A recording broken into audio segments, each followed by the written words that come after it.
आज अशोक चव्हाण यांनी भाजपमध्ये पक्षप्रवेश केलेला आहे आणि यावरती आपल्या सोबत बोलण्यासाठी लोकसभेचे खासदार प्रतापराव चिखलीकर आहेत. आपण त्यांच्याशीच बोलूया.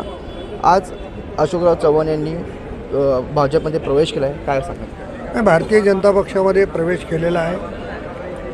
आमचे नेते आदरणीय देवेंद्र फडणवीस साहेब आणि बावनकुळे साहेबांनी मला निरोप केला की आपणही आलं पाहिजे.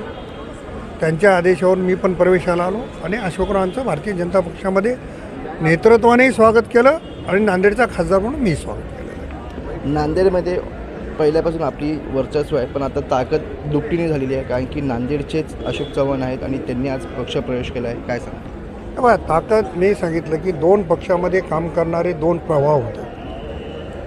निश्चितपणानं त्यांनी काँग्रेसमध्ये अनेक पदावर काम केलेलं आहे, त्यांना मानणारा एक मोठा वर्ग आहे. भारतीय जनता पक्ष अगोदरही त्या ठिकाणी मजबूत आहे.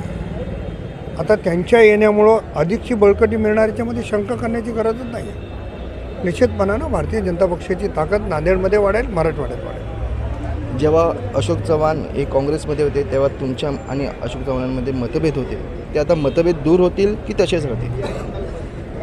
ते वेगळ्या पक्षात काम करत होते, मी वेगळ्या पक्षात काम करत होतो.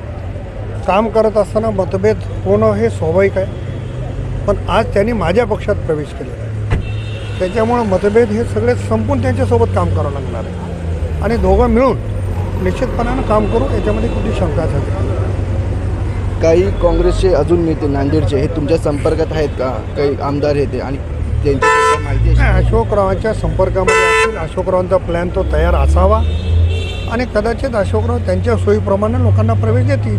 कारण कोण येणार आहे काँग्रेसमधलं मी त्यांच्याशी संपर्क न केल्यामुळं मला माहिती नाही, पण मोठा वर्ग भारतीय जनता पक्षामध्ये येईल आणि त्यांचं स्वागत नांदेडचा खासदार म्हणून मी करेन. पण जी तुमच्यामध्ये आता म्हणजे टीका एक टिप्पणी होती जे काँग्रेसमध्ये असताना, पण आता हे तुमच्यामध्ये आहे, पण तुमचा आता गोडवा कायम होईल की तशी टीका? गोडवा कायम करावा लागेल ना, आपोआप कसा होईल की एकत्र एका दिवसामध्ये सगळ्याच गोष्टी. परंतु त्यांनी जेव्हा माझ्या पक्षात प्रवेश केला आहे तेव्हा मला काही गोष्टी सहन करून मला पुढे जावं लागेल आणि त्याच्यामुळे निश्चित त्यांच्या हातात हात घालून भारतीय जनता पक्ष मजबूत करण्याचं काम करतो. ते होते प्रताप चिखलीकर. त्यांनी सांगितले काही गोष्टी दूर करून आम्हाला एकत्र यावेल, आमचा गोडवा हा वाढवावा लागेल. व्हिडिओ जर्नलिस्ट अनिल सावरेसह मनोज जायकर, जय महाराष्ट्र न्यूज, मुंबई.